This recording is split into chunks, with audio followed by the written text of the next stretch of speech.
How to Think Like a Philosopher. Train your mind to see life clearly. Read and published by Mr. Books. Human experience is shaped not only by the events that unfold around us, but more profoundly by the ways we perceive, interpret, and respond to them. To think like a philosopher is to embrace a lifelong journey of intellectual refinement, one that transforms confusion into clarity, uncertainty into curiosity, and commonplace existence into meaningful reflection. In a world inundated with information, opinions, and competing narratives, the ability to think clearly, question deeply, and perceive beyond the surface is perhaps our greatest asset. The ancient philosophers of Greece, China, India, and beyond set forth on the pursuit of wisdom, believing that thoughtful inquiry was the path to a good life. Their methods were not the sole preserve of ivory towers and universities. They are tools for all who seek to live purposefully and see reality with unclouded eyes. Before we dive in, make sure to subscribe and hit that like button to support the channel. And don't forget to turn on the notification bell so you never miss an audiobook that could change your life. Now let's begin. Enjoy. Chapter 1. What it means to think like a philosopher. Philosophy is often caricatured as abstract speculation or idle debate, far removed from the concerns of practical life. Yet at its heart, to think like a philosopher is to adopt a particular stance toward the world, a disposition marked by curiosity, critical inquiry, and the relentless pursuit of understanding. The difference between philosophical thinking and common thought lies not in subject matter, but in method and attitude. Central to philosophical thinking is the acknowledgement of our limitations. Socrates, whose life and death have become synonymous with the philosophical vocation, famously declared that he knew nothing. This was not self-deprecation, but recognition of the vastness of what is unknown compared to what is presumed. Philosophers operate from a place of intellectual humility, a readiness to revise beliefs in light of better evidence or sounder arguments. A philosopher does not take appearances at face value. Instead, she probes beneath the surface, asking not only what is the case, but why is it so and must it be this way? She is not content with passive acceptance. This disposition extends beyond academic debate. When a philosopher listens to the news, engages in conversation, or confronts personal challenges, she does so with a tempered skepticism, always considering the possibility of error, overlooking, or bias. Another hallmark of philosophical thinking is the discipline of slow, reflective thought. In a culture that often prizes speed and decisiveness, philosophy insists that haste is the enemy of wisdom. Reflection allows the mind to consider complexities, implications, and alternatives. The philosopher is patient with ambiguity and unsettled questions, seeing them not as threats, but as opportunities to learn and grow. Thinking like a philosopher also involves a commitment to reasoning. While intuition and tradition have their place, the philosopher privileges arguments that are logical, evidence-based, and coherent. She asks how conclusions are justified, discerning between strong and weak cases, and she expects the same from others. This is not contentiousness, but an ethic of intellectual rigor. Philosophical thinking is also creative.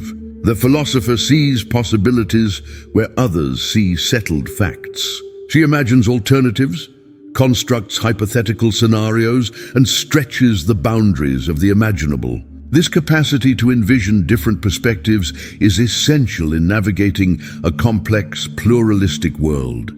Furthermore, to think like a philosopher is to care deeply about truth and meaning. Whether contemplating ethical dilemmas, metaphysical puzzles, or the texture of ordinary life, the philosopher seeks understanding not for its own sake, but as a way to live more fully and wisely.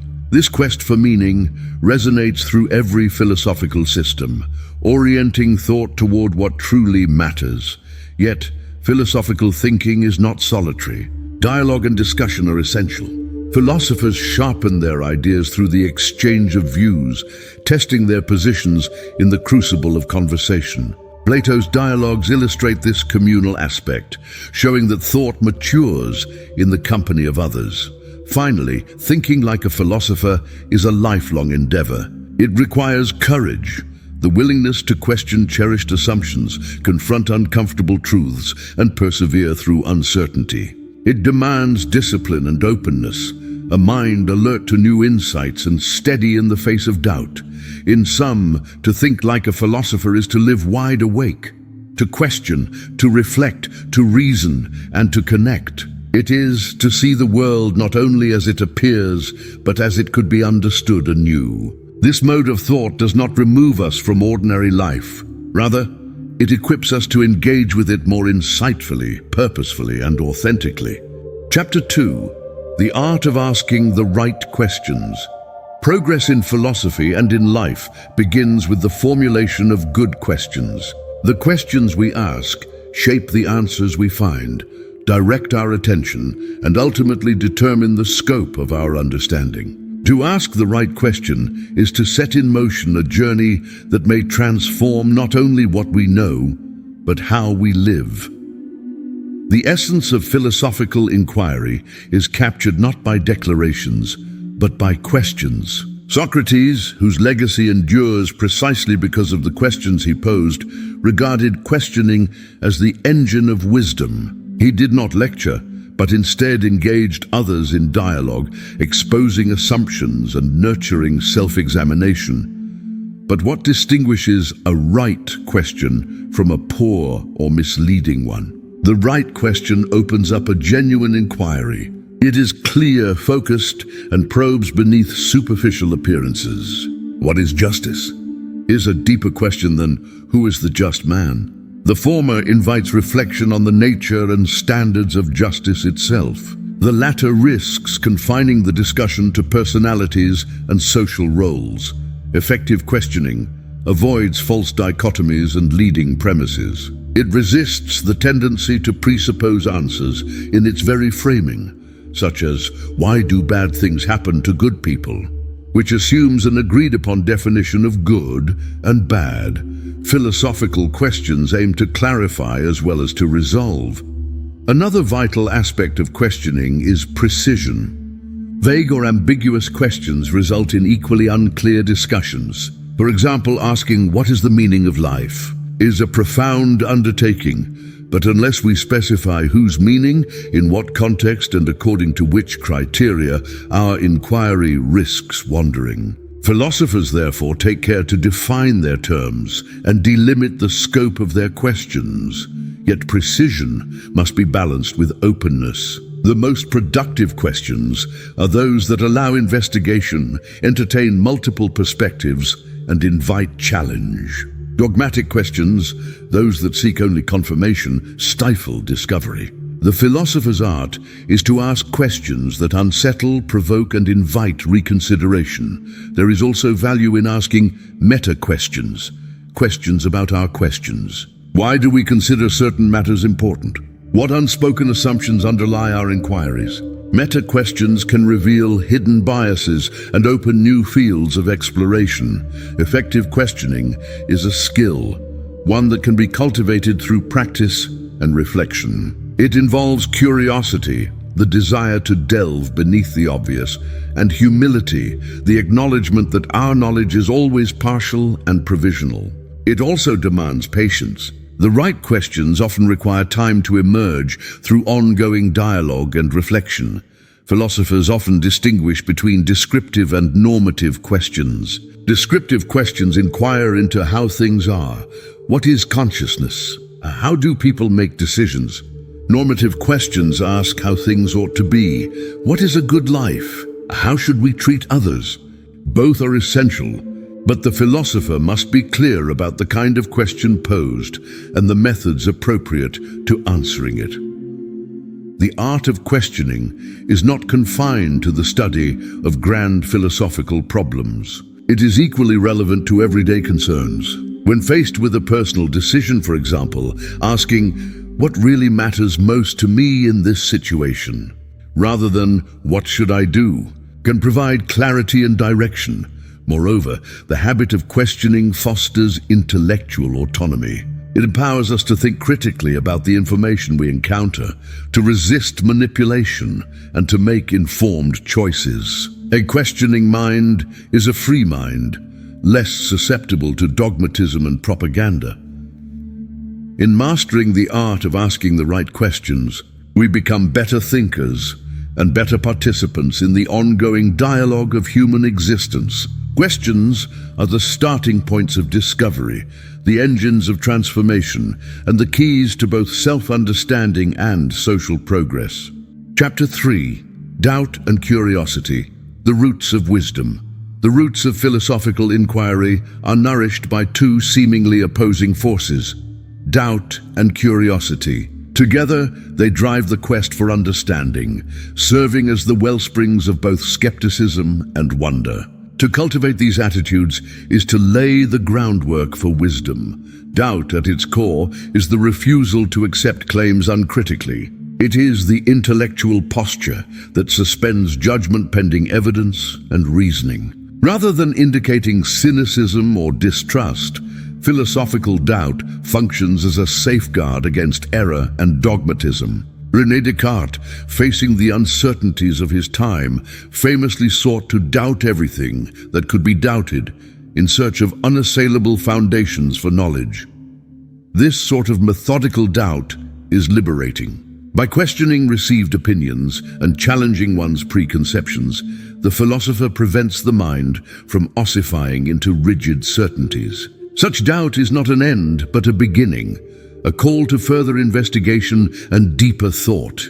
Curiosity, on the other hand, is the positive force that propels the mind outward. It's the desire to explore, to ask why and how. Children exemplify unrestrained curiosity, incessantly questioning the world around them. For the philosopher, curiosity is not outgrown, but refined and directed. It becomes the engine that transforms doubt into active inquiry. Where doubt questions whether what is believed is true, curiosity seeks new vistas of knowledge and experience. Together, they create a dynamic interplay. Doubt signifies respect for the complexity of the world, cautioning against premature conclusions. Curiosity ensures that doubt does not become inertia, but ventures courageously into the unknown. Historically, the marriage of doubt and curiosity has yielded transformative advances in both philosophy and science. From the Socratic dialogues, which exposed the limits of conventional wisdom, to the experiments of Galileo and the theories of Darwin, progress has depended upon the willingness to challenge assumptions and the eagerness to seek new explanations. Yet, the practice of doubt and curiosity is not always comfortable. Questioning deep beliefs can evoke anxiety, uncertainty, or even social resistance. The philosopher recognizes these risks, but values truth over complacency. In this sense, doubt and curiosity require courage. To admit ignorance or question established norms may alienate, but to refrain is to accept stagnation. Moreover, the context in which we apply these attitudes matters. Skepticism taken to extremes can inhibit action and erode trust. Unchecked curiosity may distract or overwhelm. The wise philosopher learns to calibrate doubt and curiosity, applying them where they uncover error or lead to insight, while remaining grounded in lived experience. Philosophical wisdom thus begins with the disciplined harmonization of these impulses. We permit ourselves to doubt what is dubious and to pursue what is unknown. We become receptive to complexity, resilient in uncertainty, and open to revising our views in the face of new evidence. This openness is not weakness, but strength, the foundation of intellectual growth. In daily life, doubt and curiosity can transform even routine experiences. When presented with an assertion, we ask, "How do I know this? What reasons support this claim?" When faced with a mystery, we wonder, what could be the explanation? What lies beyond? This orientation makes every interaction an opportunity for learning and growth. Inculcating doubt and curiosity does not make life easier, but it does make it richer. Through the interplay of these attitudes, we cultivate the roots of wisdom, equipping ourselves to navigate a world that is at once intricate, mysterious, and infinitely fascinating. Chapter 4. Logic and Reason, Tools for Clear Thinking. Reasoning is the architect of thought, and logic is its careful blueprint. If philosophy is the search for clarity, then logic and reason are the tools with which we dismantle confusion, build understanding, and communicate complex ideas. Developing proficiency in these tools is essential for anyone seeking to think like a philosopher. Logic, in its formal sense, is the study of valid inference, the conditions under which conclusions properly follow from premises. From the syllogisms of Aristotle to the symbolic systems of modern logic, philosophers have developed rigorous methods to separate sound arguments from fallacious ones. These methods impose order on thought, allowing us to trace the relationships between ideas and to assess whether beliefs are warranted.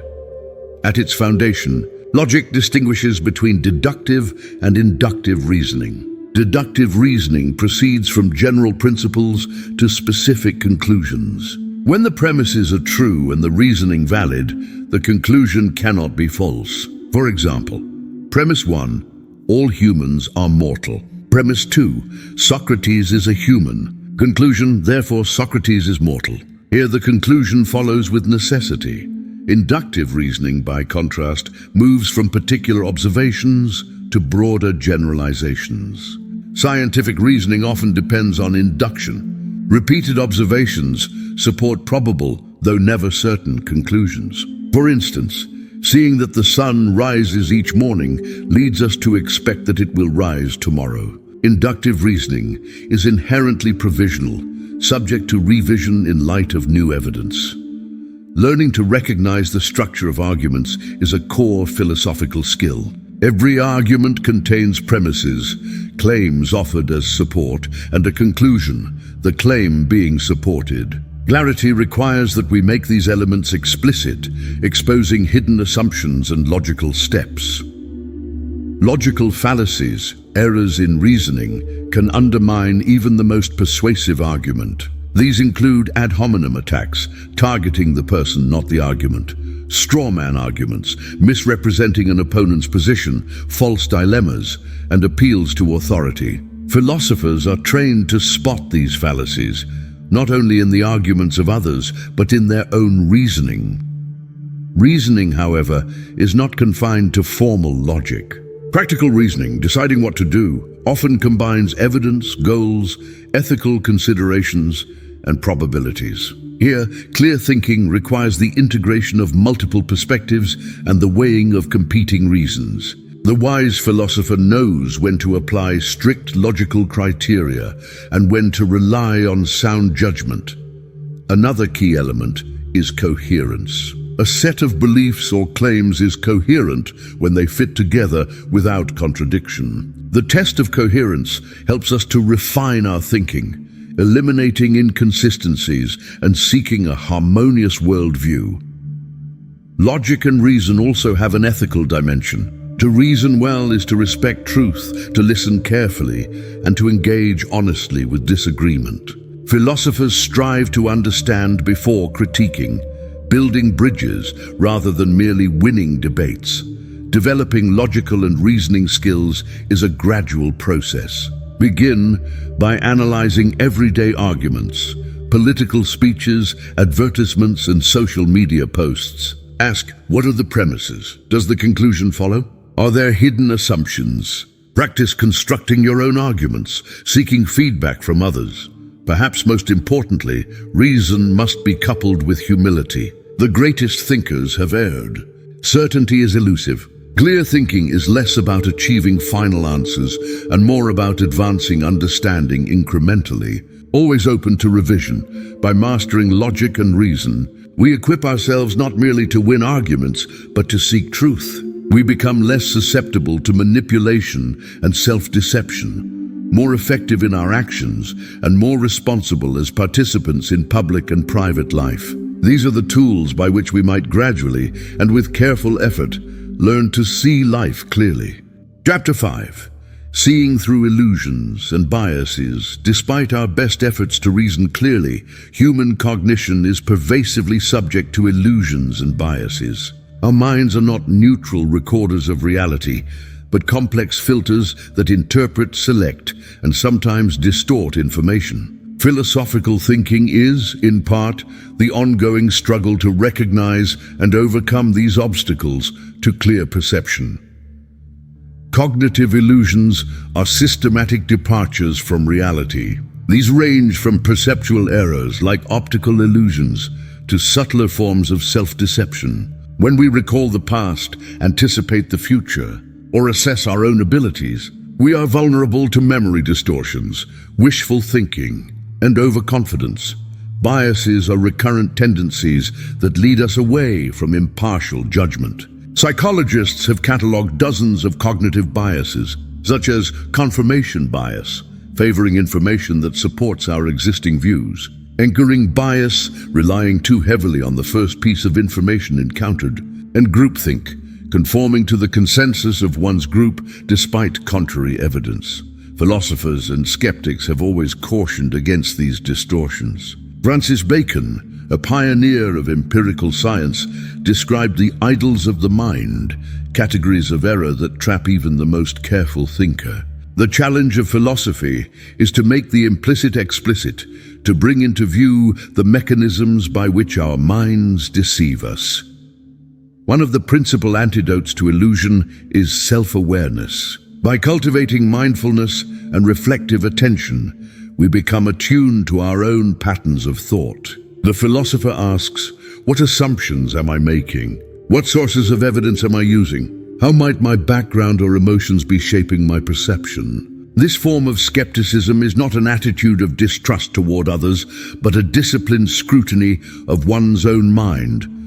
Another strategy is exposure to diverse perspectives. Our judgments are often limited by the narrowness of our experience. Engaging with people who hold different views, reading widely, and seeking out unfamiliar ideas can check the insularity of our biases. Philosophical dialogue, especially as practiced in the Socratic tradition, is structured precisely to surface and challenge our unexamined beliefs. Moreover, formal tools such as critical thinking frameworks can help. These offer checklists for evaluating claims. Is the argument logically valid? Are the premises plausible? Is the evidence robust? Is there a conflict of interest? Consistent practice with such tools sharpens our skill in detecting errors and resisting manipulation. Still, some illusions may be ineradicable, built into the architecture of human cognition. The philosopher must accept these limits without resignation, deploying skepticism without succumbing to cynicism. Wisdom consists in knowing not only how the world is, but how we are apt to misperceive it. Practical exercises can strengthen our capacity to see through illusion. When encountering a heated debate, try deliberately arguing the opposing side. When forming a judgment, ask what evidence would change your mind. When reading, identify what is being taken for granted. Such habits gradually build resilience against bias. Philosophy is, in large part, an effort to liberate the mind from prejudice, from unfounded beliefs, from the tyranny of unexamined opinion. By cultivating awareness of illusions and biases, we claim a measure of autonomy, seeing the world and ourselves with greater clarity. Chapter 6. The Search for Truth in Everyday Life. The philosopher's search for truth does not end at the boundaries of theoretical inquiry. It penetrates the everyday, shaping how we think, act, and relate to others. To live philosophically is to regard every encounter as an opportunity to seek and embody truth. Truth is a contested concept. Philosophers dispute whether it consists in correspondence to reality, coherence within a system of beliefs, continued practical success, or some combination thereof. However construed, truth retains an abiding value. It anchors our understanding, guides our actions, and forms the foundation of trust. The search for truth in daily life begins with honesty, with ourselves and with others. Socratic wisdom commences in self-examination, facing uncomfortable facts and rejecting convenient falsehoods. This is not always easy. Our egos tempt us to rationalize failures, obscure motives, or evade responsibility. Yet the price of self-deception is paid in confusion and missed growth opportunities. The pursuit of truth extends to our dealings with others. Integrity, saying what we mean and meaning what we say, is a philosophical commitment. It grounds authentic relationships and fosters communities built on mutual respect. The philosopher resists gossip, distortion, and duplicity, preferring clarity even when it is costly. In practical decision-making, the search for truth demands the careful assessment of evidence. Whether evaluating a media report, a workplace proposal, or a personal dilemma, the philosopher applies critical scrutiny. She seeks reliable sources, weighs competing arguments, and remains vigilant against wishful thinking. The discipline of justification, giving reasons for beliefs and actions, is central. Truth-seeking also includes the capacity to admit error and change course. No one is infallible. Philosophers value intellectual humility, recognizing that growth depends on learning from mistakes and incorporating new insights. This flexibility is not indecision, but maturity.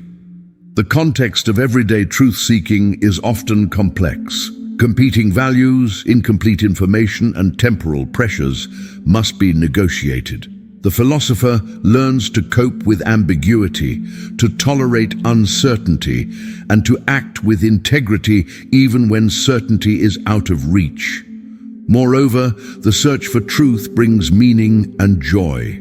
To see the world as it is, not merely as we wish it to be, brings a sense of connection, resilience, and depth. Philosophical living is rooted in the courage to face reality, the hope that understanding is possible, and the commitment to persevere in the face of challenge. Practically speaking, daily truth-seeking can be advanced by developing habits of questioning, engaging in regular reflection, and seeking out dialogue with others. Keeping a journal of beliefs and experiences, participating in discussions where disagreement is welcomed, and actively resisting the pressures of conformity serve to keep the flame of inquiry alive. Chapter 7. The Power of Self-Reflection. Self-reflection stands as a cornerstone of philosophical thinking, a technique employed by the wisest minds throughout history to understand themselves and the world with greater depth. To think like a philosopher, one must first become intimately acquainted with the workings of one's own mind. Before seeking clarity about the world, it is necessary to achieve clarity within. Philosophy teaches us that our perceptions, beliefs, and judgments are not merely the results of external realities, but are profoundly shaped by internal processes. Our minds serve as the filters through which reality is perceived, and these filters can be clouded by emotions, biases, memories, desires, and fears. Therefore, the power of self-reflection lies in its ability to lift the veil of these distortions, granting us a more authentic encounter with truth.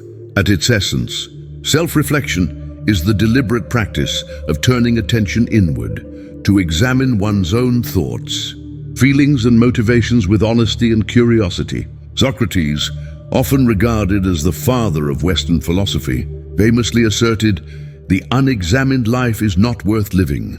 Through this declaration, he highlighted the indispensable role of self-examination in the pursuit of wisdom and fulfillment. But how does one practice self-reflection? It begins with cultivating a space for stillness in one's daily routine. In this modern age, where distractions abound and stimulation is constant, carving out moments of quiet introspection can be both challenging and essential. During these moments, one can ask searching questions. What are the beliefs that guide my actions? Which assumptions do I take for granted? How do my feelings influence my perception of events? Engaging in self-reflection does not merely involve passive observation. It is an active process that demands sincerity, courage, and the willingness to confront uncomfortable truths. For many, the practice reveals contradictions between stated values and habitual actions. Through this discovery, the individual gains insight into the myriad factors that shape behavior, from upbringing and culture to personal history and innate disposition. Critical to the process is the avoidance of harsh self-judgment. Philosophical self-reflection is grounded in compassion. Instead of berating oneself for shortcomings or failures, the aim is to understand them as part of the human condition. As the Stoic philosopher Marcus Aurelius wrote in his Meditations, "When you arise in the morning, think of what a precious privilege it is to be alive, to breathe, to think, to enjoy, to love." The act of self-reflection can foster gratitude, humility, and acceptance, enabling one to move forward with resolve rather than regret. Journaling, meditation, and dialogue with trusted friends or mentors can all serve as vehicles for self-reflection. Writing, in particular, compels the mind to clarify vague or contradictory thoughts, transforming confusion into coherent understanding. Meditation allows for the quiet observation of mental patterns, breaking the cycle of automatic reactions. Through honest dialogue, individuals gain access to perspectives outside their own, which can illuminate hidden blind spots. Ultimately, self-reflection operates as the foundation upon which all other philosophical skills are built. Mastery of this practice yields several rewards. It enables individuals to make conscious, deliberate choices rather than acting on impulse. It reveals the strengths and weaknesses of one's character, providing a roadmap for personal growth. Most importantly, it opens the door to profound self-knowledge, which, as the ancient Greeks inscribed at the Temple of Apollo at Delphi, remains the highest form of wisdom. Know thyself. By making self-reflection a regular part of life, readers will uncover patterns of thought and behavior that may otherwise remain hidden. This awareness is not only liberating but empowering. As you embark on your journey to think like a philosopher, let self-reflection be your guide, companion, and source of clarity. Chapter 8. Emotion versus Reason. Finding balance. A perennial concern in philosophy has been the tension between emotion and reason. Human beings are creatures of feeling, capable of love, anger, joy, fear, compassion, and jealousy. At the same time, we possess the unique ability to reason, to deliberate, analyze, weigh alternatives, and make informed decisions. Philosophy challenges us to examine the interplay between these two dimensions of our nature, urging us to cultivate harmony instead of conflict. From the early Greek thinkers to the Enlightenment philosophers, much has been said about the roles played by reason and passion. Plato, in his allegory of the chariot, likened the human soul to a vehicle pulled by two horses, one representing reason, the other emotion. The charioteer must skillfully direct both to achieve balance and avoid catastrophe. This metaphor remains instructive to this day. Reason provides order, structure, and clarity. Through rational analysis, we evaluate evidence, test assumptions, and arrive at conclusions grounded in logic. Reason enables us to transcend the whims of the moment and consider the long-term consequences of our actions. In matters both personal and public, clear-headed deliberation is indispensable for justice, fairness, and progress. Yet, to exalt reason and denigrate emotion would be to misunderstand the full scope of human experience. Emotions, far from being mere hindrances, serve essential functions. They alert us to danger, motivate action, and provide richness to our relationships. Sparse indeed would be the life governed solely by logic, a life devoid of joy, awe, sorrow, or love. The wisdom of philosophy lies not in suppressing emotion nor idolizing reason, but in forging a productive partnership between the two. This balance is achieved through mindful awareness. Begin by observing your emotional states as they arise. Anger, fear, excitement, contentment, without judgment. Recognize emotion as valuable data that signals underlying needs or values. Rather than allowing emotion to dictate decisions impulsively, subject your feelings to rational scrutiny. Ask yourself, what is the source of this emotion? Is my reaction proportionate to the circumstances? What are the likely outcomes if I act upon this feeling? Conversely, employ reason to channel emotion into constructive action. When fear arises in the face of a challenge, reason can help assess whether the threat is genuine or imagined, and thus prevent panic. When compassion wells up within, reason helps translate it into wise service rather than hasty aid that may do more harm than good. The balance of emotion and reason also plays a critical role in ethical decision-making. Consider the case of justice. Our emotions may stir righteous anger at perceived wrongs, but unchecked anger can devolve into vengeance. Reason tempers passion, transforming indignation into principled action for change. Similarly, reason alone may yield cold calculations, but when animated by empathy, it leads to moral wisdom. Cultivating this harmony requires ongoing practice. Mindfulness exercises teach us to notice emotions as they arise and pass away. Philosophical dialogue with others exposes us to new perspectives, challenging rigid thinking. In moments of conflict, pause before reacting. Reflect, are you operating primarily from emotion or reason? How might you integrate both to achieve the most just and effective outcome? In summary, to think like a philosopher is not to cut oneself off from feeling, but to wield emotion and reason as complementary tools. Through conscious practice and reflection, one can learn to navigate the intricacies of the human heart and mind with clarity and compassion. Let this chapter remind you that a life of wisdom is not the absence of feeling, but the mastery of balance. Chapter 9. How to argue with clarity and respect. The art of argument is central to philosophy. Far from being mere quarreling or adversarial debate, the philosophical argument is a disciplined, respectful pursuit of truth. Philosophers engage in argument not to win or to dominate, but to understand, persuade, and refine ideas. To argue well, one must first grasp the nature of arguments themselves. An argument, in the philosophical sense, consists of a series of premises, statements offered as reasons that support a specific conclusion. A strong argument is one whose reasoning is clear, whose evidence is sound, and whose logic is valid. But beyond technical correctness, a truly philosophical argument is always marked by clarity and respect. Clarity is achieved through precision of language and thought. Avoid vague terms and ambiguous statements. Define your concepts before deploying them in discussion. For example, if debating the nature of justice, clarify what you mean by justice. Is it fairness of outcome, equality of opportunity, or the administration of law? Vagueness is the enemy of understanding. Precision is a philosopher's ally. Structure your argument logically.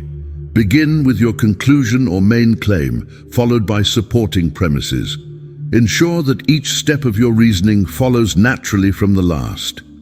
Use examples and analogies to illuminate abstract points, but avoid emotional appeals or rhetorical tricks, which may cloud judgment. But clarity alone is insufficient.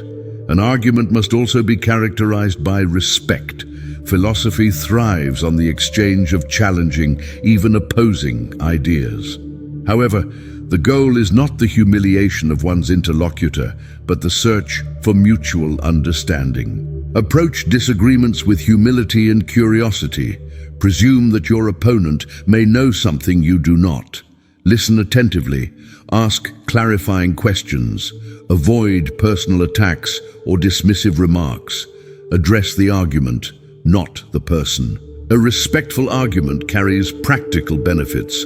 It fosters learning, both for oneself and for others.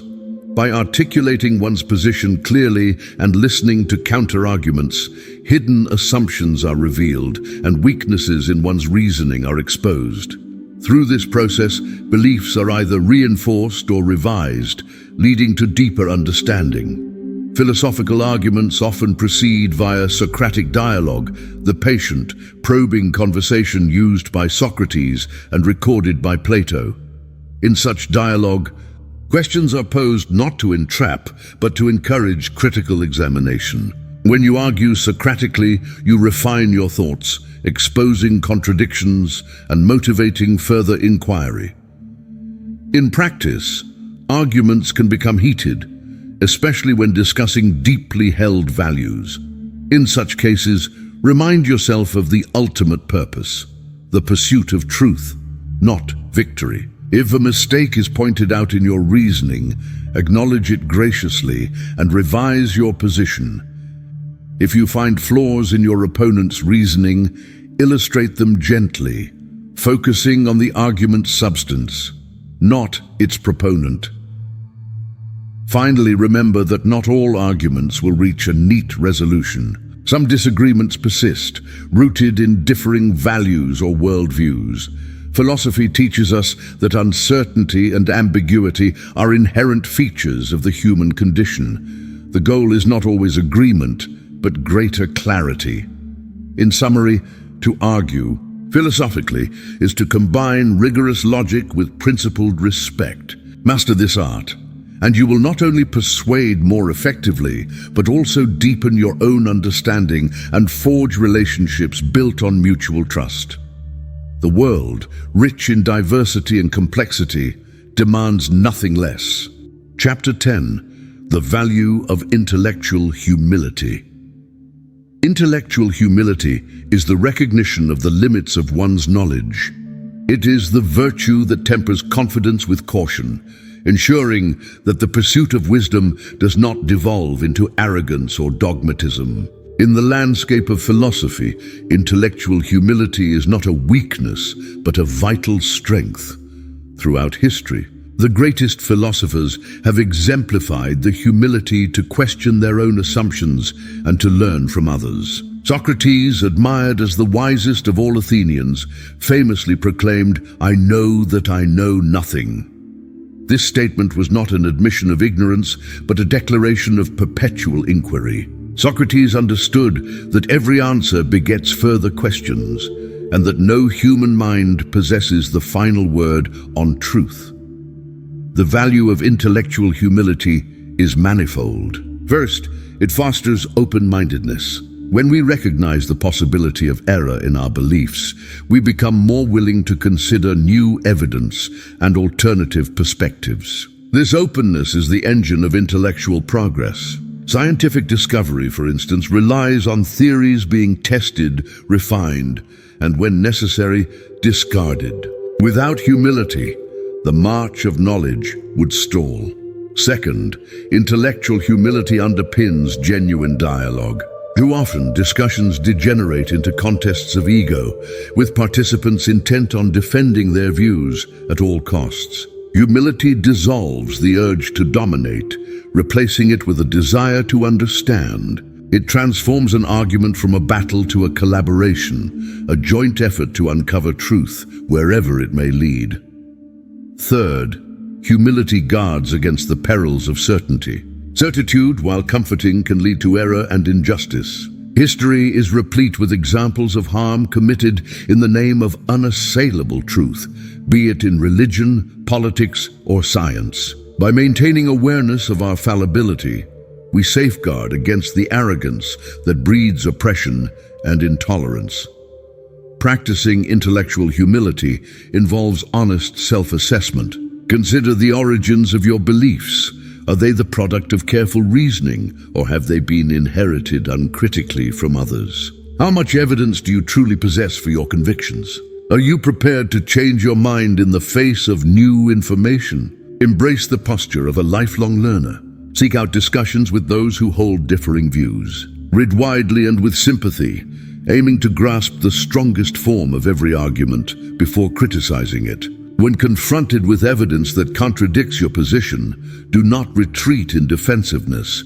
Instead, investigate further. Humility does not require abandoning convictions. It is entirely possible to hold strong beliefs while remaining open to their revision. The key is to attach yourself to the pursuit of truth, not to any single opinion or dogma. As John Stuart Mill wrote in On Liberty, "He who knows only his own side of the case knows little of that."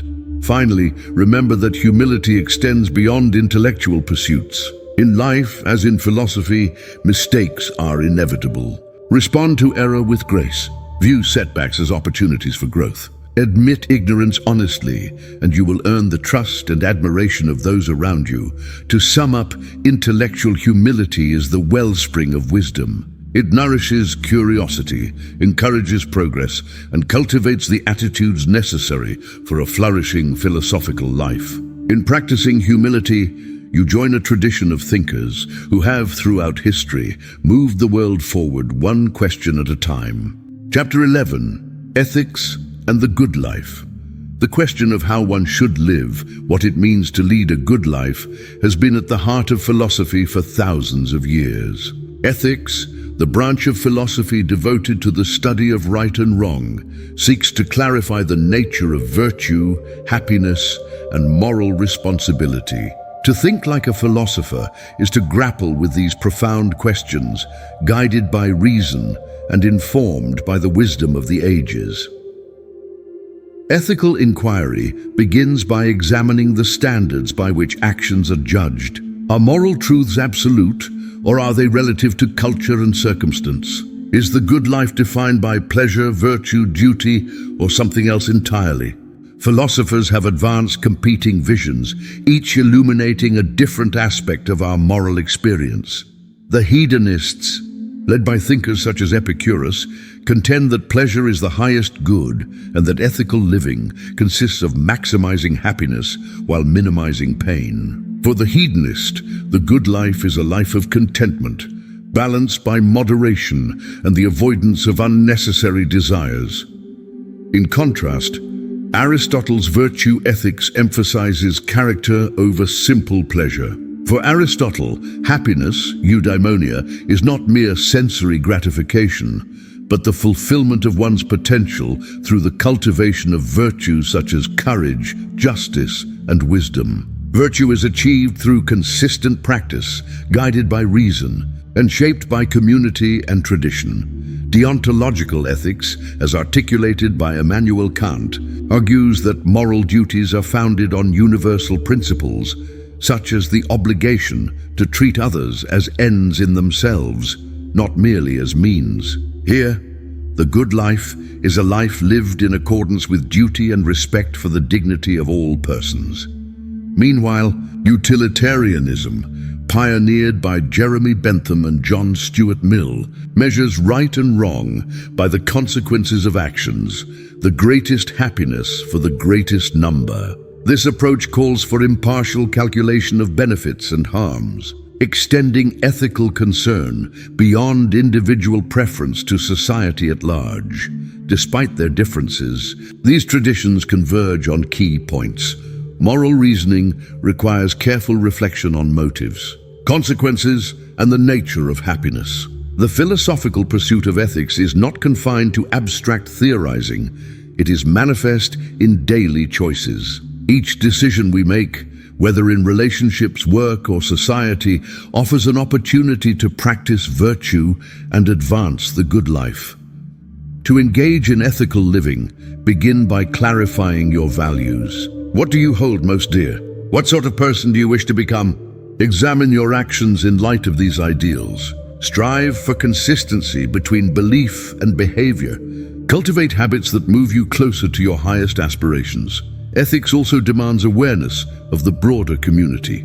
The good life is rarely achieved in isolation. Friendship, family, and citizenship connect us to others, imposing duties and offering opportunities for care and service. Consider the impact of your choices on those around you. Recognize the interconnectedness of all human flourishing. Finally, accept that ethical growth is a lifelong journey, marked by both triumph and failure.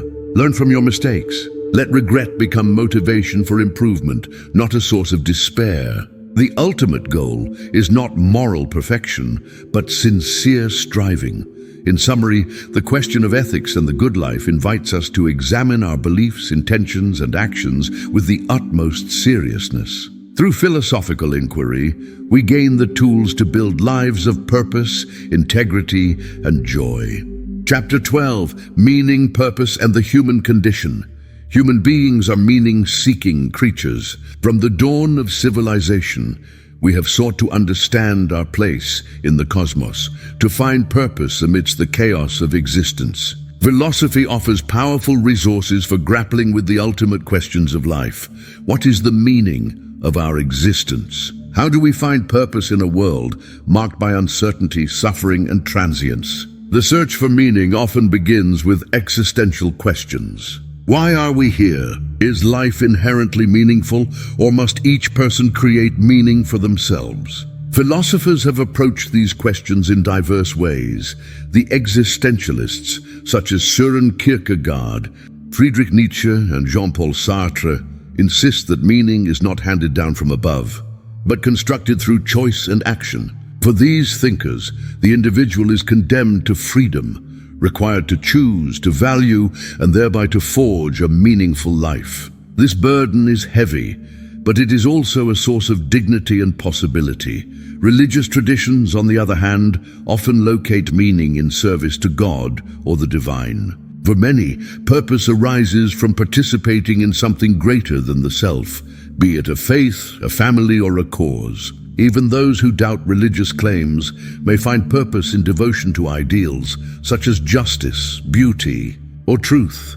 Modern philosophers have questioned whether meaning is possible in a universe indifferent to human concerns. The absurdists, notably Albert Camus, find inspiration in human resilience. Camus likens life to the myth of Sisyphus, condemned to roll a boulder up a hill for eternity. Though the task is futile, Sisyphus finds meaning in the struggle itself, in the assertion of human dignity against the void.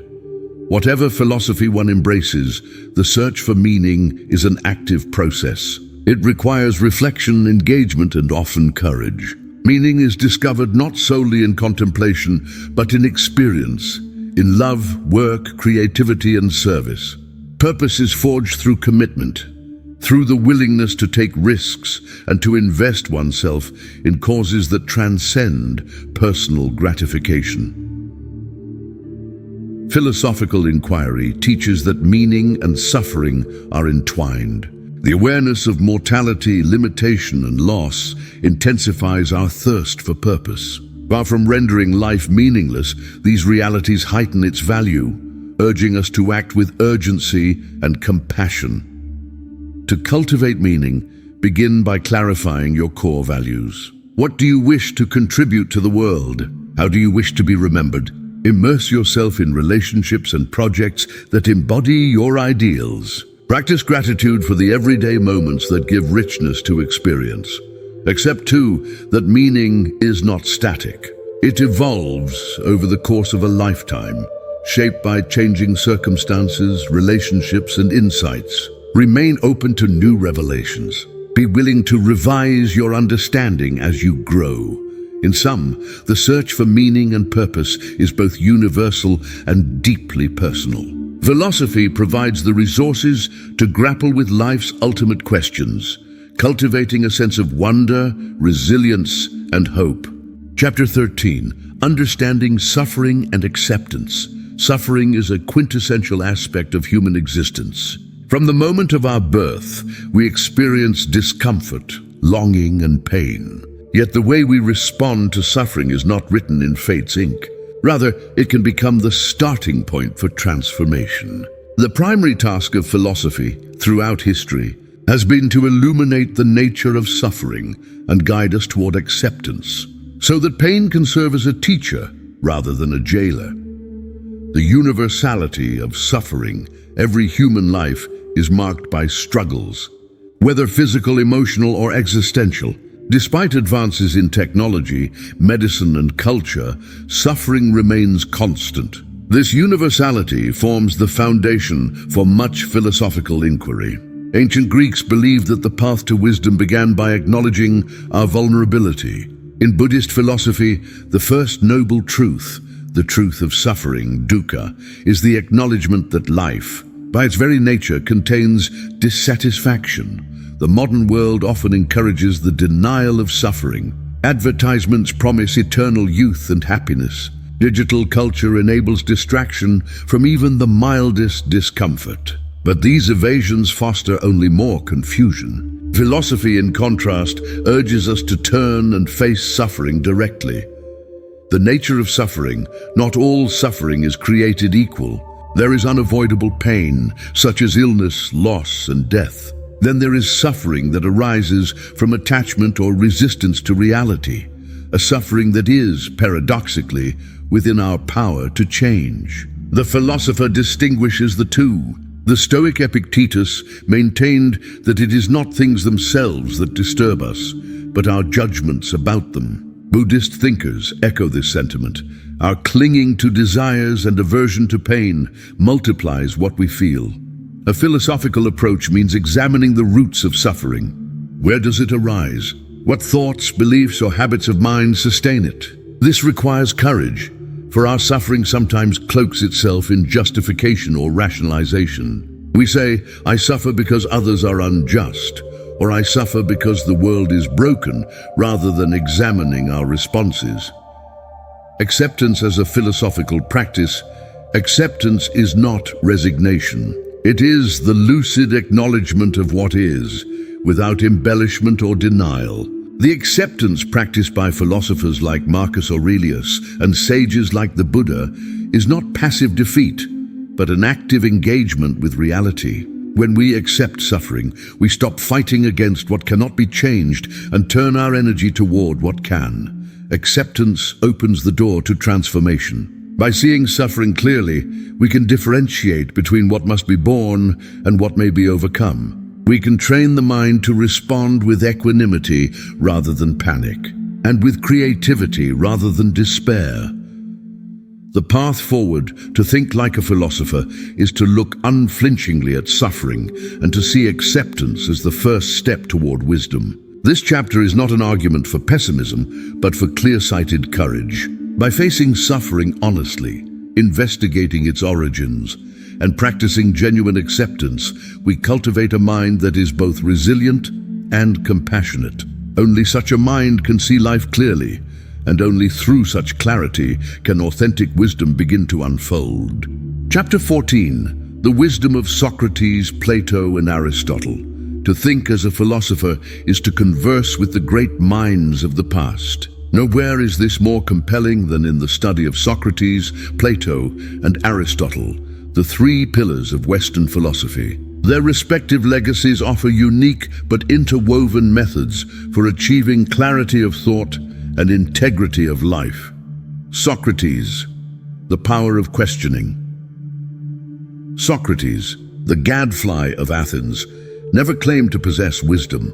Instead, he introduced the method of relentless questioning, what we now call the Socratic method. Socrates encouraged his fellow Athenians to challenge assumptions, to dissect beliefs, and to seek truth through dialogue. For him, thinking well was not merely a private affair, but a communal project.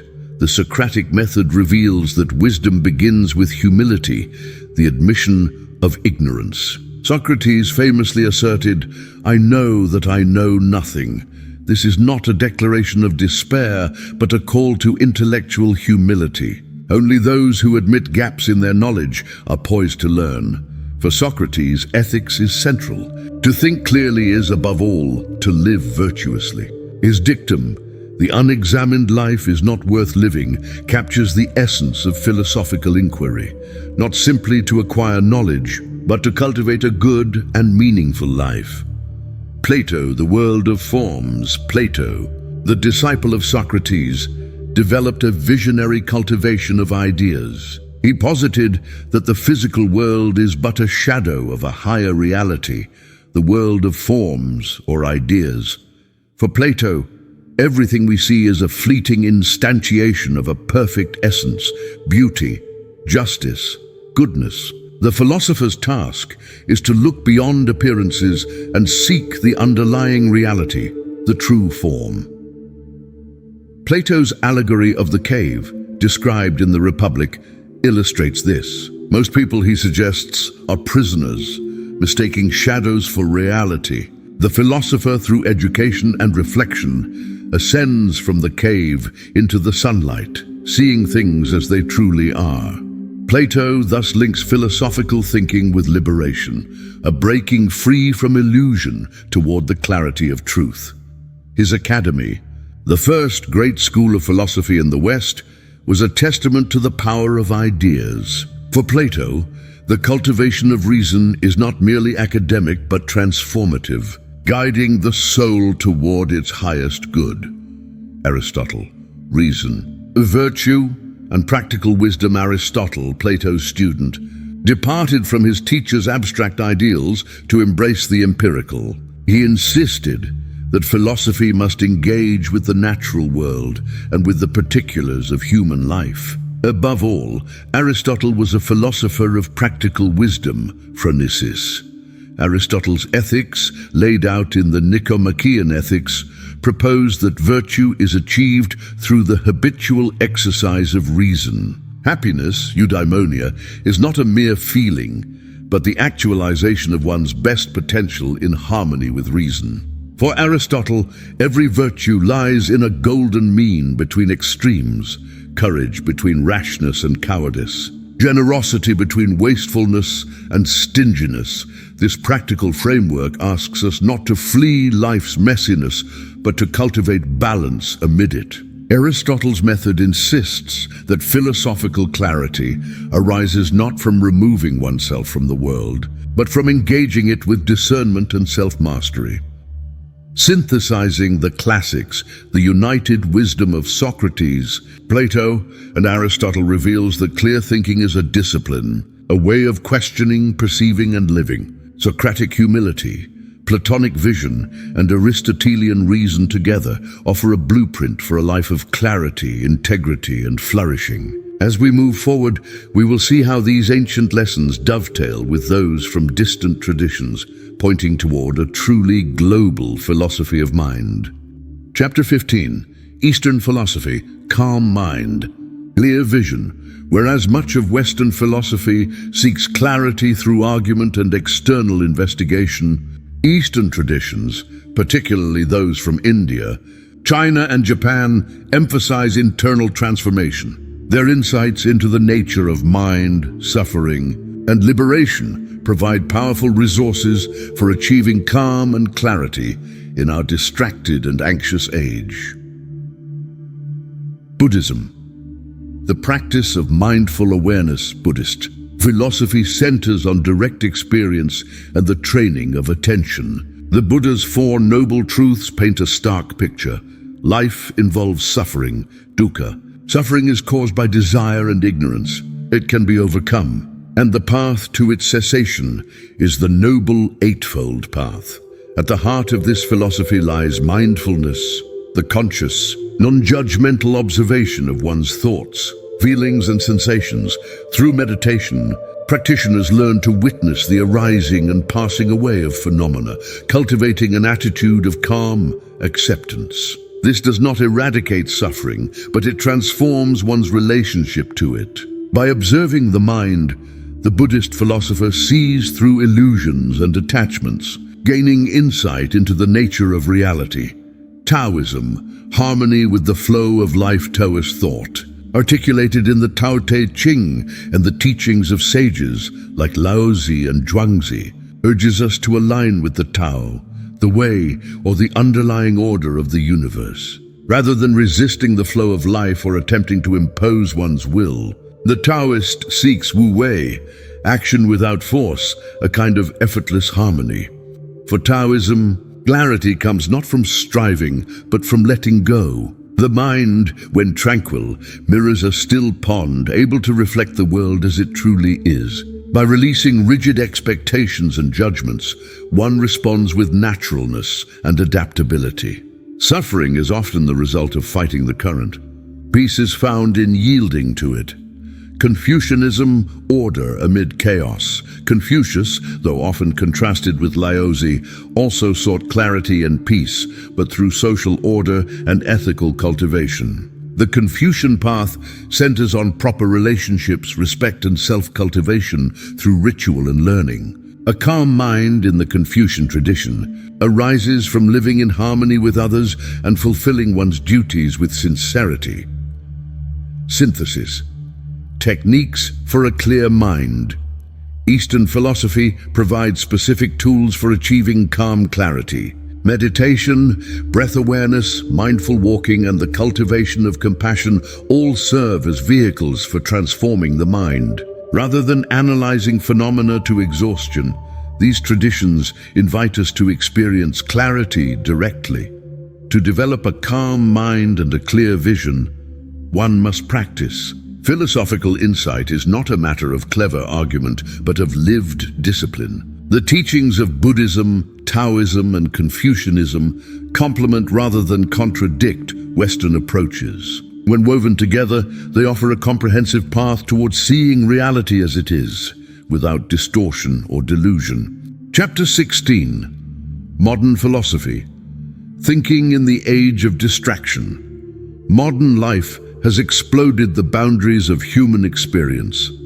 The world is interconnected and saturated with information. In this age of relentless distraction, how can philosophy help us regain clarity of mind and purpose? The crisis of attention our era is defined by the perpetual assault on our attention. Social media, advertising, and the 24-hour news cycle fragment our focus. Philosophers such as Simone Weil have argued that attention is the rarest and purest form of generosity. In a world of distraction, the act of paying careful attention becomes subversive and radical. Modern philosophers warn that distraction is not only a personal inconvenience, but a crisis of meaning. When our attention is scattered, we lose ourselves. We become passive consumers of ideas, rather than active shapers of meaning. The struggle to focus is not merely psychological, but philosophical. Who are we if we are unable to attend to our own thoughts and lives? Existentialism. Meaning. In a chaotic world, existentialist thinkers, Sartre, Camus, de Beauvoir, insisted that the modern world is inherently absurd and uncertain. In such a world, the only meaning is that which we create. Philosophical clarity from this perspective begins with the recognition of freedom and responsibility. Jean-Paul Sartre wrote that we are condemned to be free, burdened yet exalted by the need to choose values for ourselves. The existentialist confronts distraction and absurdity by embracing them as givens and then asserting one's own narrative, values, and commitments. To think like a philosopher is to refuse to be shaped mindlessly by the world's noise and instead to shape one's own life consciously. 3. The phenomenology of perception. Modern philosophy has also turned inward to examine the structures of experience. Edmund Husserl, Maurice Merleau-Ponty, and others developed phenomenology, the rigorous study of consciousness. By investigating how things appear to us, how attention functions, how perception shapes reality, they laid bare the hidden mechanisms of distraction and focus. Phenomenology's tools can help us reclaim agency over our attention. By becoming aware of how we experience the world, we can learn to direct our minds with greater intention and care. Clarity as a moral and social project. Modern philosophers, such as Jürgen Habermas and Martha Nussbaum, remind us that clarity of mind is not only an individual achievement, but a social necessity. In an age of information warfare and ideological polarization, critical thinking, dialogue, and openness to evidence are indispensable to the health of society. Philosophical training, then, becomes an ethical and civic duty to reclaim our attention, and our judgment is to reclaim our freedom, not only for ourselves, but for our communities. 5. Philosophy as a guide in the information age. Despite the challenges of incessant distraction, modern philosophy offers tools for resilience. By cultivating habits of reflection, skepticism, and dialogue, we can discern which information is worthy of attention and which is not. The examined life is, in the end, the antidote to distraction. Chapter 17. The Practice of Mindful Thinking. If the cultivation of wisdom begins in understanding the mind, it must be realized through practice. Mindful thinking, a conscious, attentive, and non-reactive engagement with one's thoughts, is a discipline at the heart of both ancient and modern philosophy. This chapter unveils the methods and benefits of mindful thinking as a way of life. What is mindful thinking? Mindfulness is more than a technique. It is a way of being. It involves attending to the present moment without habitual reactivity or judgment. Mindful thinking is the application of this quality of attention to one's internal and external world, to sensations, thoughts, emotions, beliefs, and actions. While mindfulness is famously associated with Buddhist practice, the philosophical demand for attentiveness is universal. Socrates' insistence on self-examination, the Stoics' meditations on death and impermanence, and Descartes' method of doubt all emphasize watchfulness over the workings of the mind, developing the observer. The first step in mindful thinking is developing the internal observer, the part of consciousness that can step back from the flux of experience and notice. This is not detachment in the sense of apathy, but discernment. Rather than being swept away by every thought or feeling, the mindful thinker can say, I notice anger arising. I notice anxiety. I notice excitement. In this pause lies the freedom from automatic reaction. Training this observer requires regular practice. Meditation, journaling, and reflective dialogue are all effective tools. Over time, the observer becomes stronger, and the mind becomes more spacious and clear. Interrupting automaticity. Much of suffering is the result of automaticity, the unthinking repetition of habits, judgments, or emotional responses. Mindful thinking inserts a pause into the chain of stimulus and response. In that pause emerges the possibility of choice. Instead of reacting in anger, for example, one can observe the anger, understand it, and choose a wiser response. This interruption of habitual patterns is liberating. It allows the philosopher in practice to tailor responses to circumstances rather than being enslaved by routine.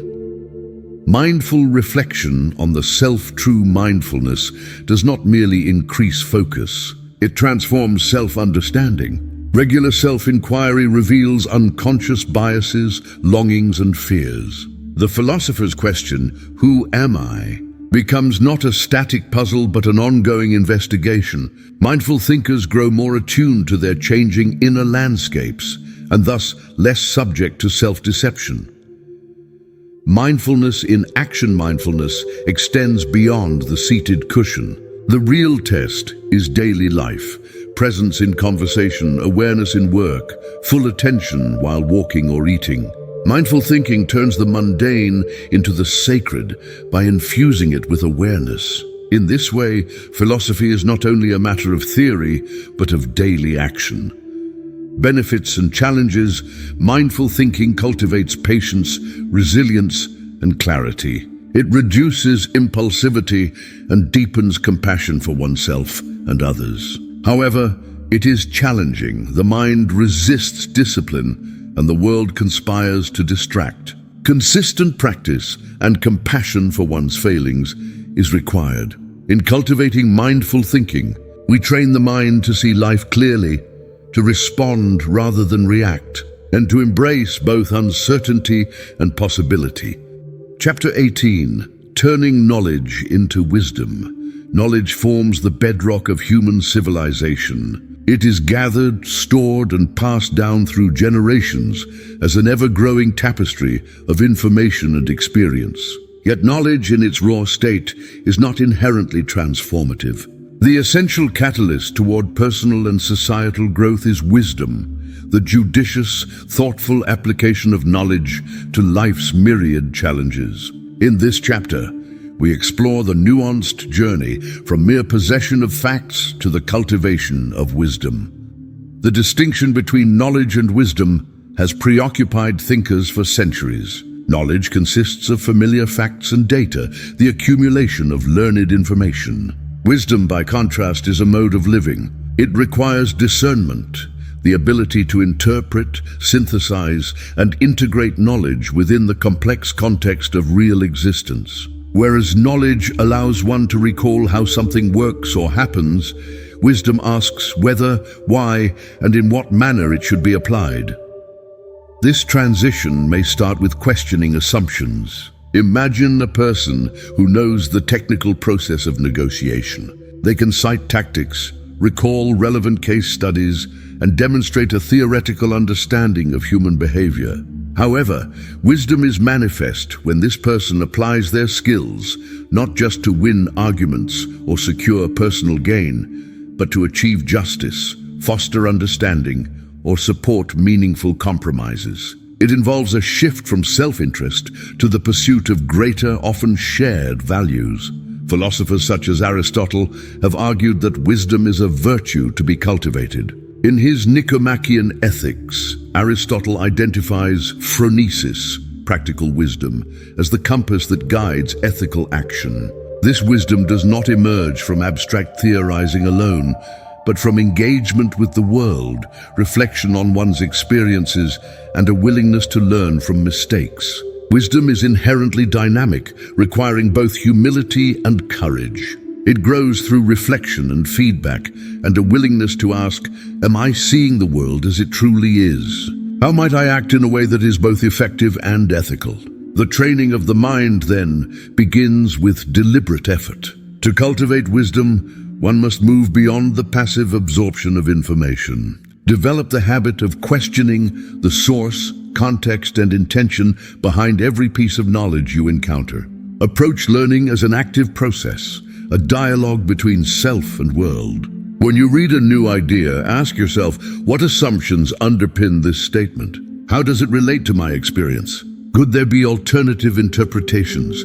By pursuing these questions, you resist intellectual complacency and lay the groundwork for wisdom. Moreover, wisdom flourishes in environments where critical thinking is valued. To foster such environments, it is crucial to embrace diversity of thought.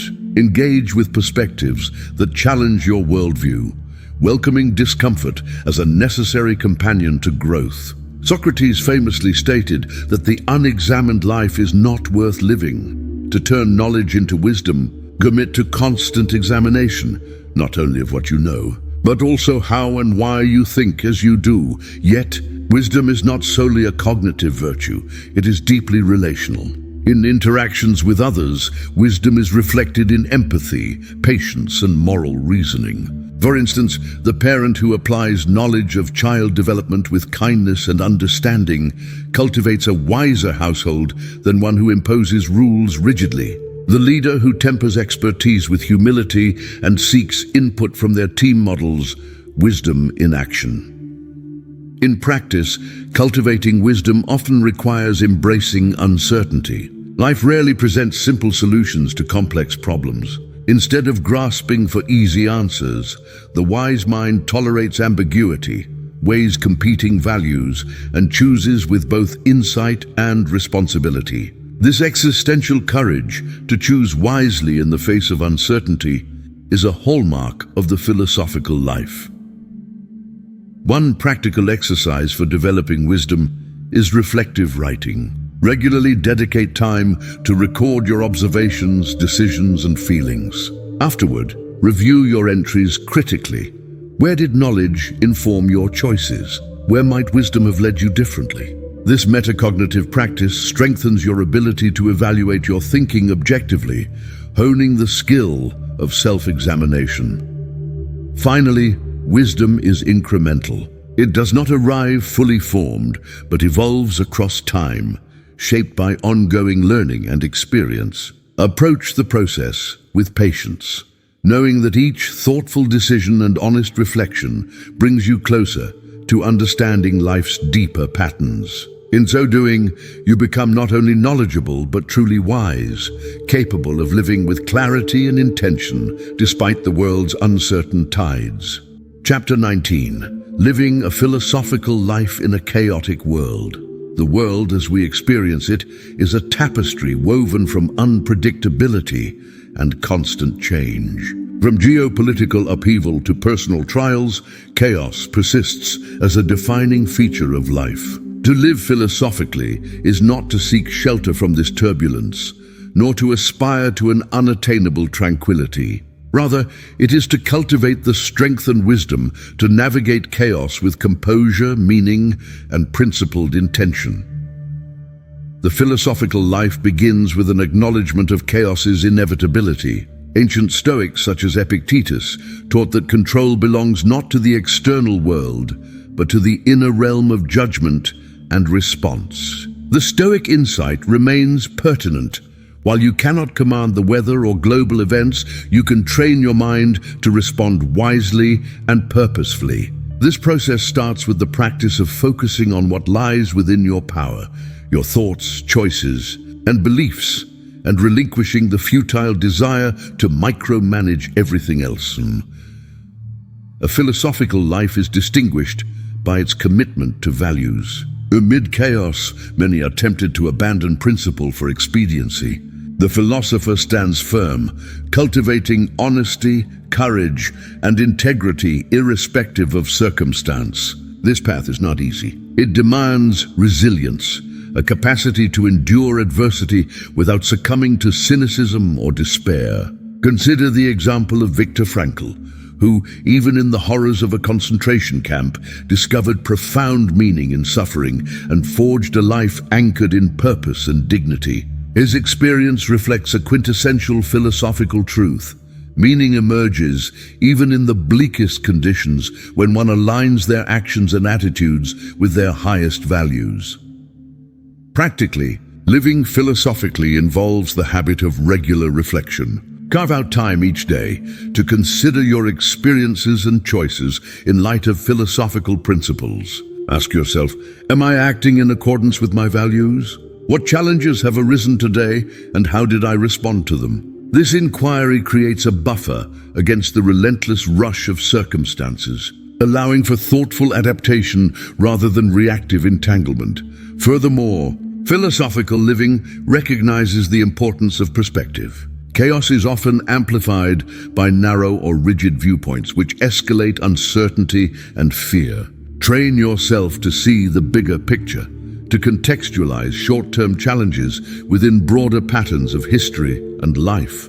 Practices such as mindful observation, meditation, or dialogical engagement with others can help to widen your lens, nurturing both empathy and wisdom.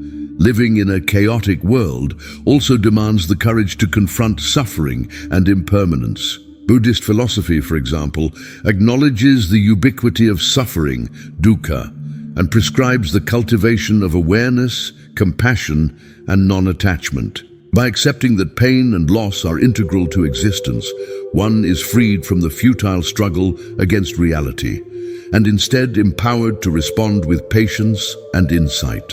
Philosophers do not reject emotional experiences. They seek to understand and integrate them, using suffering as a point of departure for deeper inquiry and growth. In the context of relationships, the philosophical life is marked by dialogical openness. Rather than retreating into isolation or dogma, wise individuals engage with others in good faith, seeking to understand differing views and to communicate authentically. This practice counteracts the fragmentation and hostility so often intensified by chaos, fostering communities grounded in reason and compassion. Ethically, the philosophical life is pragmatic. The philosopher is not merely an idealist, but an adept navigator of complicated moral landscapes. Facing situations where values conflict or where outcomes are uncertain, the wise mind embraces deliberation, humility, and creative problem-solving. Moral reasoning is never mechanical. It is an art, demanding both flexibility and depth. One suggested exercise for living philosophically is the cultivation of daily rituals that foster grounding and intention. For instance, Begin each morning with the affirmation of your values and end each evening with reflective journaling on your conduct and responses. Over time, these practices reinforce philosophical habits, creating a stabilizing rhythm amid volatility.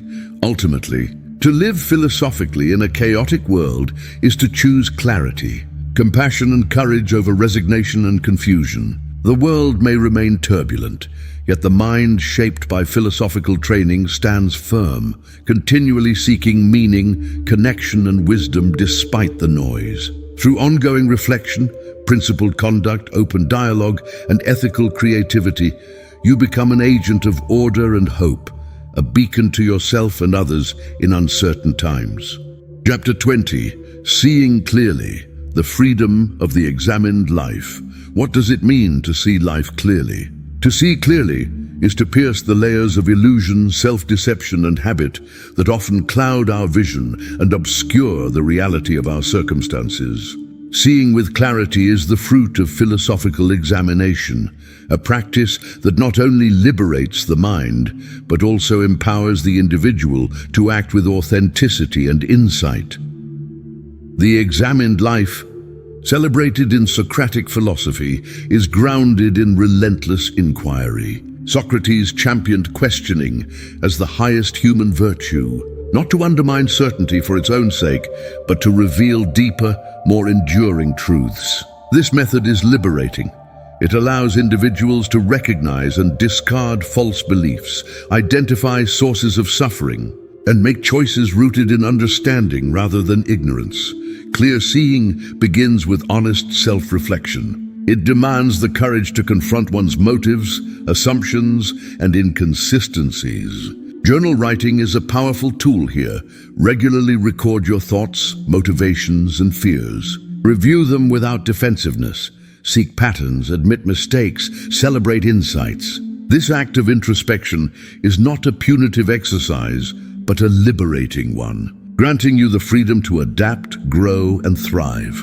Moreover, seeing clearly requires the recognition of the limits of perception and cognition. Our minds are shaped by cultural narratives, personal biases, and unexamined prejudices. To think like a philosopher is to identify these influences and subject them to critical scrutiny. Ask yourself, what stories have I inherited from my family, society, or past experiences? How do these stories shape my behavior and worldview? Are they serving my growth or are they impeding it?